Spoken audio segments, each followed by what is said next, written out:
Hey, happy day, happy day. I'm almost afraid what to say. Next thing you know, people are going to say those word spells that I can't say day or boo or waha or whatever the else is going on. All right. I need to kind of make some adjustments here, and I will shrink this and go over here and just so I can see stuff that's going on, right? It's a little too much sometimes, so I have to block this over here. So, welcome everyone. I had a lot of fun up late last night talking to Michael Kopp, and we had also included Stone Hobbit. We had a lot of fun just talking about all sorts of things, mostly about NPCs and how that impacts us, and even the concept of it. Labeling, I should have put that in there too, that what's the first thing you do when you get home when you give a gift? You take the label off.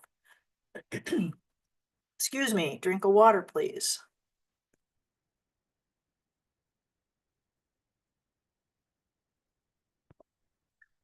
So I don't know how much time I'm going to be able to have, but a lot of things. Holy crow.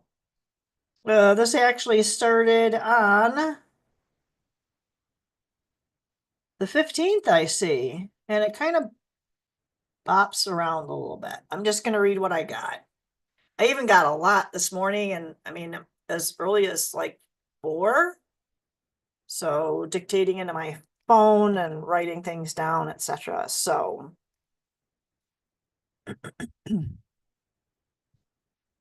this was the 18th. And yeah, it was like a little break I took during the day, or no, I think I may have been even driving, dictating to the phone. Anyway, I had heard someone talking about the equality of giving and receiving, and how sometimes the exchange isn't even.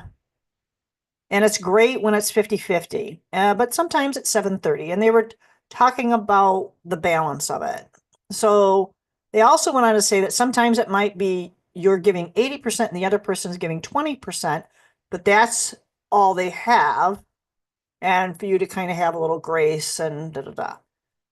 So if you're looking at it from an external standpoint, if you gave, $80 and you have a lot of money in the bank and you gave someone $80, but if they gave you $20 in return and they emptied their bank account doing that, I say they gave 100%. So I don't think those external measurements should be considered in those scenarios. So I'm thinking that we need to shift how we look at giving and receiving, and not looking at it as an external exchange, but an internal one. It's really going to depend on what commodity or service or benefit is being exchanged. When someone is giving 80% and they retain 20%, that's usually giving 80% when the other person is giving 20. And that's all they have, and that is actually giving 100%. So there are two exchanges of rating, for lack of a better way of putting it, and that is at play. It's not actually what it's all about. It's the external exchange, but it's also about that internal exchange that involves your perception.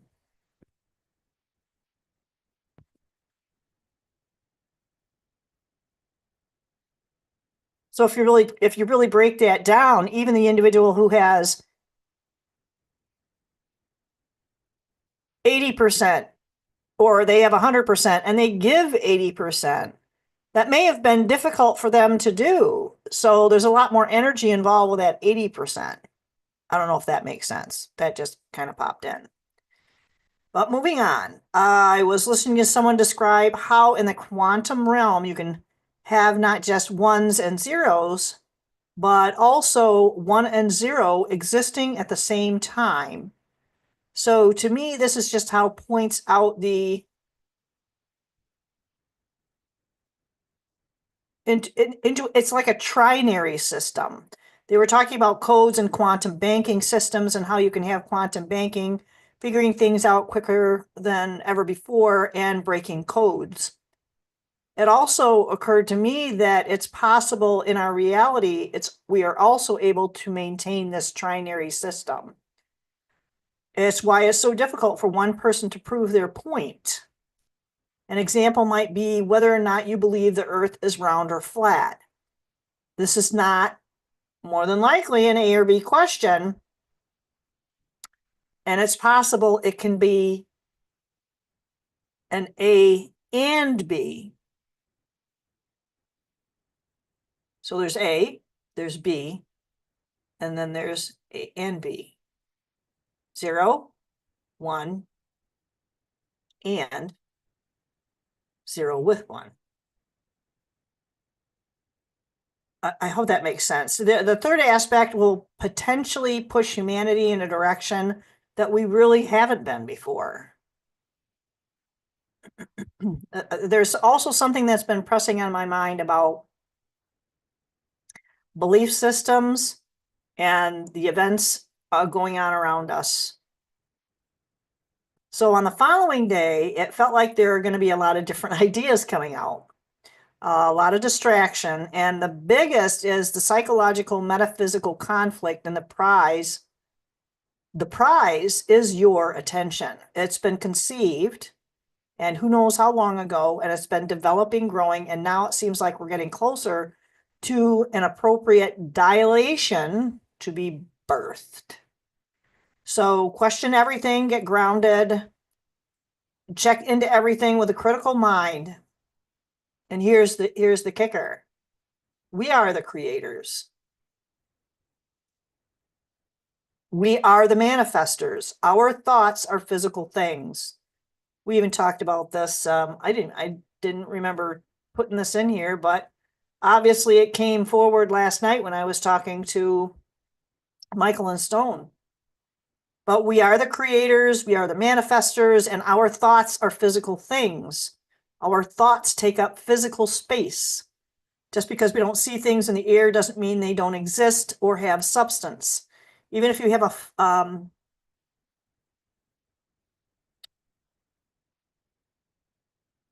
if you have a thought in yourself, sometimes when I'm dictating, there's some typos, so I had to kind of translate. When you have a thought many times over and you might see it in your mind's eye, and it's not something that you physically manifested, you feel like that it was worthless because you couldn't touch, feel, or hear it outside of that. But it's a guarantee. All of those sensory, all the sensors were activated and engaged. So if it didn't manifest in your space, it very well could have manifested in someone else's, because they could have received the same thought and did transform that into something we could see, touch, feel, and hear. How many times have you thought about something and then the next thing you know, whether it's a day, a month, a year, an hour, or a decade, it's like, oh my God, I thought of that years ago. Why wasn't I being able to do that? Because you have to take that next step and bringing it into a physical reality. All of us have gone through intense events in our lives. We want to believe that those things are unchangeable. Another thought here. And that they really were something either within our either within our control, or they were events that were outside of our control. Most of us don't want to believe that there was consent.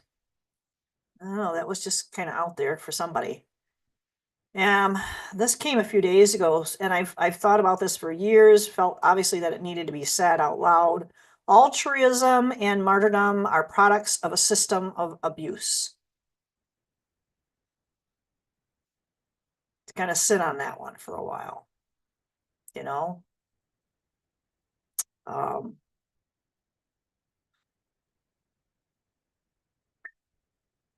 Okay, so this might tick back into the previous thing here. We need to start recognizing the clickbait phrases that grab our attention.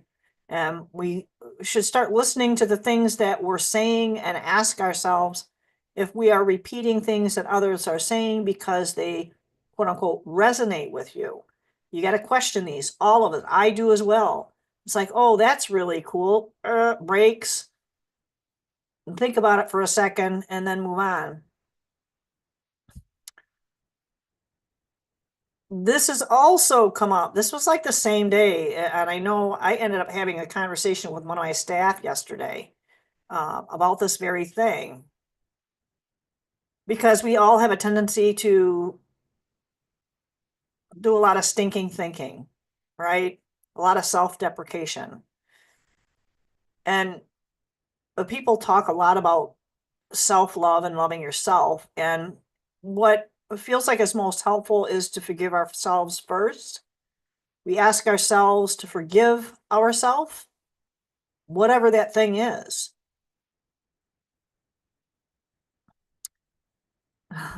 It translated Ho'oponopono into something else.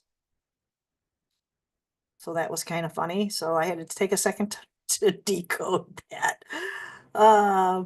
So yes, the concept, the idea is you can look up Ho'oponopono, just kind of get the spelling right. However, because I'm certainly not looking at what that says something else, and I'm not going to say the word. It's been helpful though, in when you feel like whatever you're thinking about or that we're thinking about right now has caused another human being, created negativity. We feel that may have created negativity. And even if they realize it, they can't. We can't really forgive others. It's not going to be effective. It's not going to stick. You can't forgive others until you forgive yourself for allowing your decision to make your negative experience a reality. So we pull ourselves in close. We take a good look. And when we're taking a good look and don't see the magnificent and wondrous thing called self, that's when we need to provide a way for ourselves to forgive ourselves of our choices, of making those choices, of taking ownership for our own decisions that manifest, whether it's positive or negative in our life. Appreciate gratitude for those things that we feel were good, but take ownership of our decisions to stop blaming others for our own actions. The way for us to collectively improve the resonance and the collective, for the collective, including us, is starting within ourselves and forgiving the self that's you and me and everybody else. Once that is forgiven and released in gratitude for the lesson and the knowledge, in time that will blossom into wisdom. One by one, we can create that earth, that field of one, and it's going to be covered in flowers. Oh, it's right here. And immediately this image popped into my head. Took this many years ago. We cut down a bunch of, we bought some property and we cut down, we were just cutting the grass like the previous people had done. And we said, this is like 4 acres. This is a waste of time and a waste of fuel and just a waste of everything. So I said, let's just let this grow. And this is what grew up. So that's kind of, and it took several months for it to do that. I think we stopped cutting it in like April, and that was a couple of months later, all those daisies and black-eyed Susans popped up. It only did it that 1 year though. So this was this morning. All right. So one is a little bit backwards, and I've been hearing consistently over the last week, and the thing has been coming up, the use of it of thought. I've been repeatedly hearing things like awakened dream state to separate us from our own reasoning, thoughts, etc. And the word light is also a repeater. It was the thing that came up about light to use the entrance into people. And something that had been brought into the awareness was the differences between light sources that we have here in the United States, incandescents, LEDs, halogens, and fluorescents. And they all have a Hertz cycle, and so does our eye in processing that flicker rate. So I think the human eye, I double checked it and I remembered correctly. It's like 30 to 60 hertz. And when we start getting higher than that, it doesn't register as much. I think the human eye can see up to like 90. But most of it is like between 30 and 60 frames per second. I'm going to jump around a little bit because I went through on this. 90 hertz. Yeah.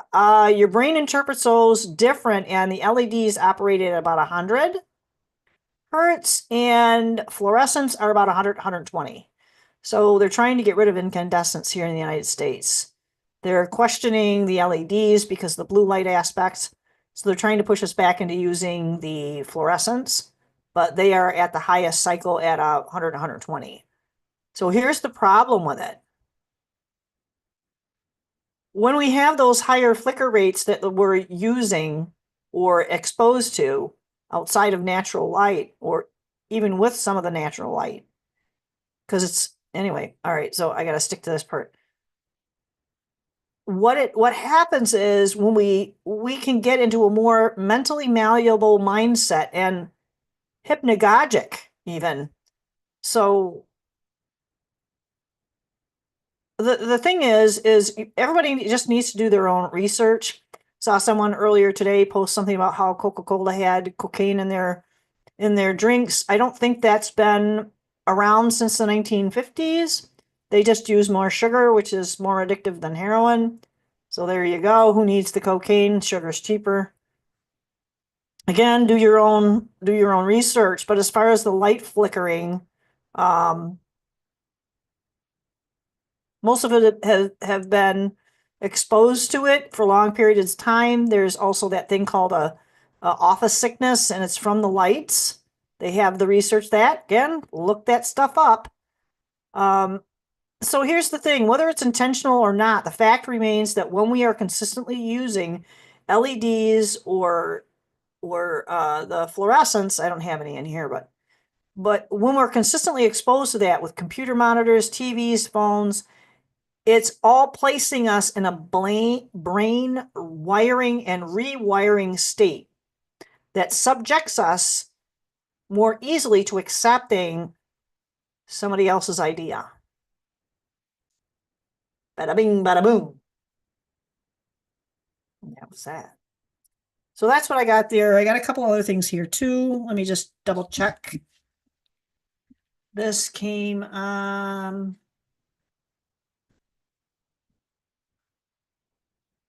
maybe not. I think that was last. Yeah, that was last Saturday. So there you go. All these are notes from the NPC thing we did. I do things the old-fashioned way. So here we go. Let's actually switch over. I'm gonna close this off. I'm gonna move my microphone. I'll try and turn it off. And again, I don't know why this crazy thing is flickering. I even restarted my computer. So hang on a second here. Let's go over to see what, given all that madness that I just went through, what is it that's going to be the most helpful to us? Ooh, look what I found. Wow. I don't know if you can see that, but I was doodling at some point. You can't really see it, but it's like this swirly heart thing. I don't know. It's just kind of weird. I don't know. I don't know why. Somebody needed to see that. Everything has a frequency, so there you go. I do have to be out of here fairly quickly. I did make myself an appointment a couple of weeks ago. Yeah, anyway.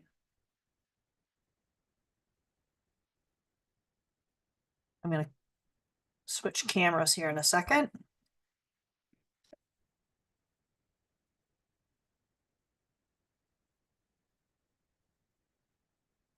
There we go. I switched over here.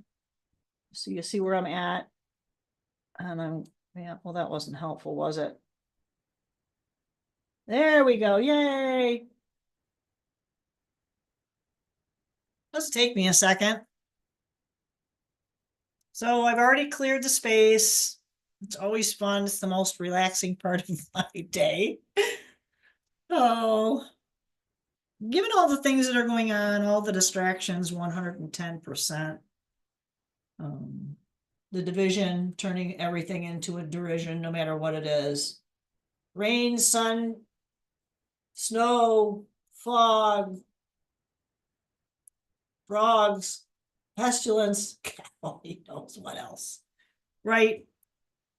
So here's kind of what for me is what do we need? What's going to help us move forward for the next week?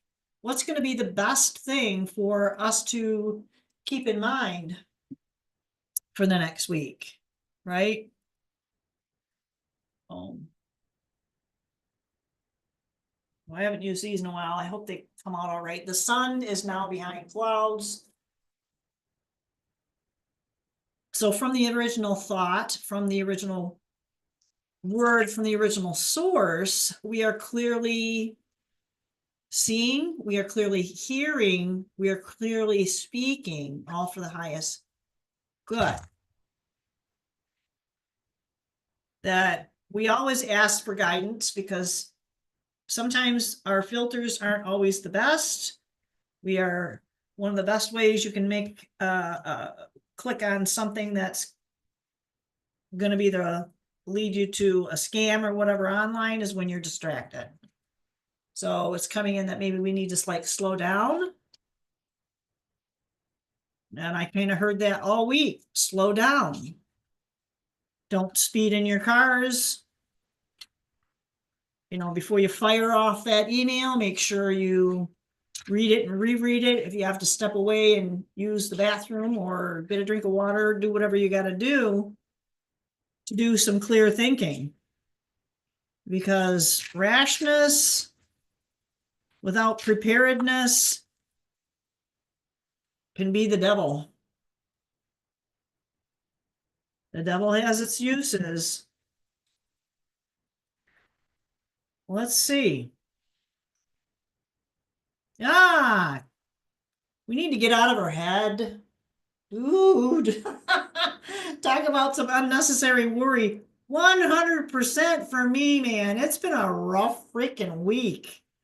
You know, it's been just a lot of unexpected ruminations, unexpected events, ruminations.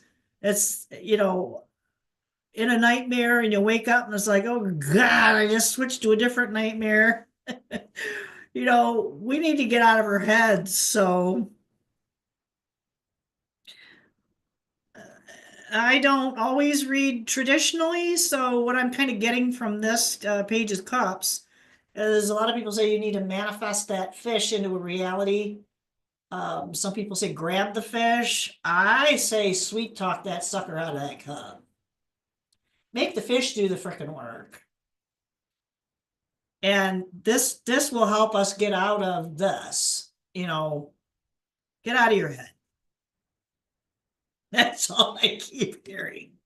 Yeah. So move to calmer shores. You know, use your thoughts and words, because that traditionally is what that sword means, is that it's thoughts and words. And we can manifest this change.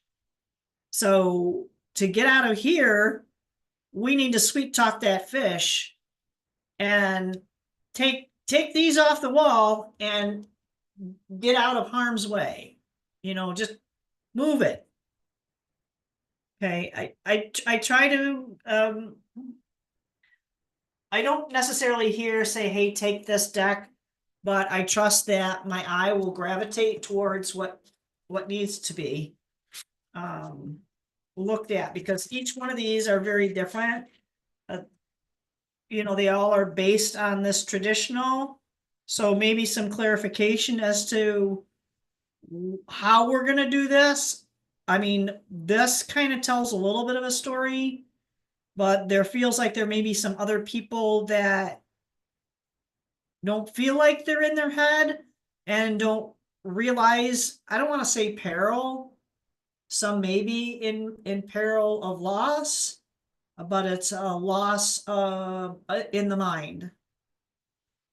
It's not something that's manifested yet. It's something that's just kind of peeking out and teasing you, and there's some self-torment involved here. So we would like to have, for the highest good of all, what it is that's going to help us do this. And it's not necessarily even once we start doing this, we have to maintain this. Where we're going to land. I mean, the water looks pretty calm out there, but you know, looks like we got a little ways to go. So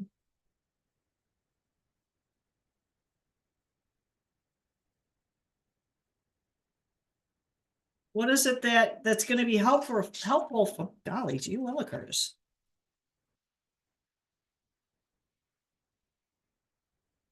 All right. Oh my goodness. There's a lot going on, I guess. And I think there are a lot of things that we do put ourselves through. I'm not going to even say, a lot of people say, well, it's unnecessary. I disagree, because it's there for whatever purpose it is, to make us realize something that we didn't realize before, or maybe even just slow us down for a hot second so we could, you know, have somebody catch up to us. I mean, it's even that. Get out of your head. I just keep hearing that. Get out of your head. Don't overthink, especially in relationships. Yeah, hanging on too tightly. He's hanging on to that one. In this image, though, I know that it's not greed. This to me is saying a fear of the earthly realm. Although I believe we have the command of it, and we're just not. We're here, but we need to be here. We need to know this, and we need to embrace. We need to realize that this is us. This is how we get to the end. And some people see that as a burden, and it might be for some, but these are blossom. This is the harvest. This is the blossom, the blossomed harvest. Didn't I say blossom earlier? It's wisdom. That's what I said, the blossomed wisdom. Oh my gosh. And that's what we're going to have, the sun, that blossomed wisdom. That's kind of fun. Again, we can use the swords, our thoughts and words. Yeah. So if we are not willing to take the step towards these, this is going to be the outcome. That's going to be a continuation of not realizing that we are feeling vulnerable. We could just stand up and those chains would fall off. If she got up and started reaching out and taking that step to a better place, otherwise she's going to stay in the same place,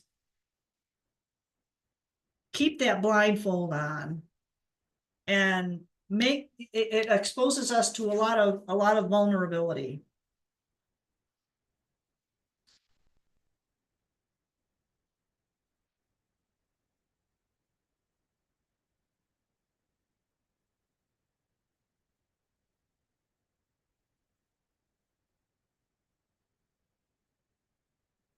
So I keep hearing fire and resistance to fire, fireproof, to burn off the blindfold. That was kind of fun. All right, I have to watch the time. I'm so sorry.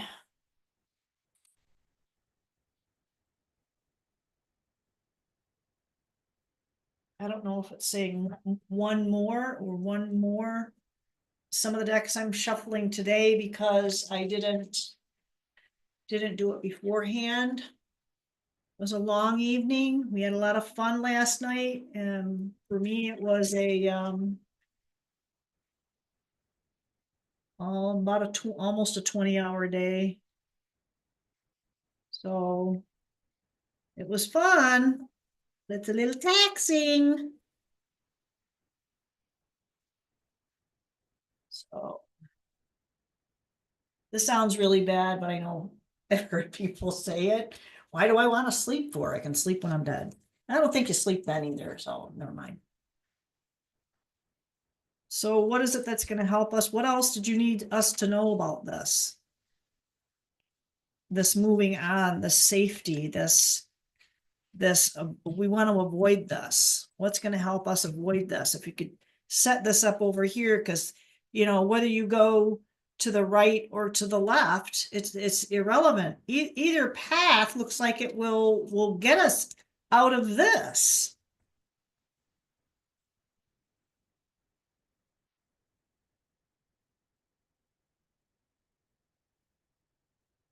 Well, meant what I said. Get your ass in gear. That's what this is. Guess what? That's the same card. Guess what? That's the same card. I meant what I said. Holy crap. All right. When we do this, we will rediscover that this is who we are, both independently and as a collective. That's the high priestess, right? The high priestess and the magician. So the high priestess, she has all the secret knowledge. She has all the esoteric knowledge and all the occult knowledge. She has everything. And she holds it. She holds it close and she knows it well. The magician is the manifester. He has all the tools and the abilities to make this happen. That's us. I shouldn't even say he. That's us. That's us.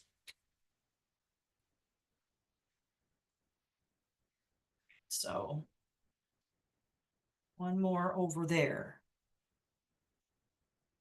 Which one? What are people most concerned about?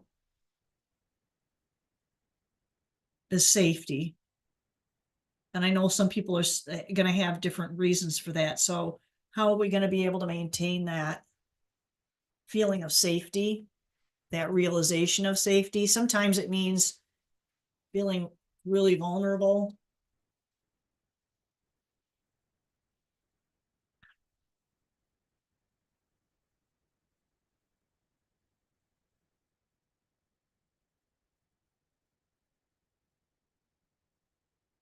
That many. Okay.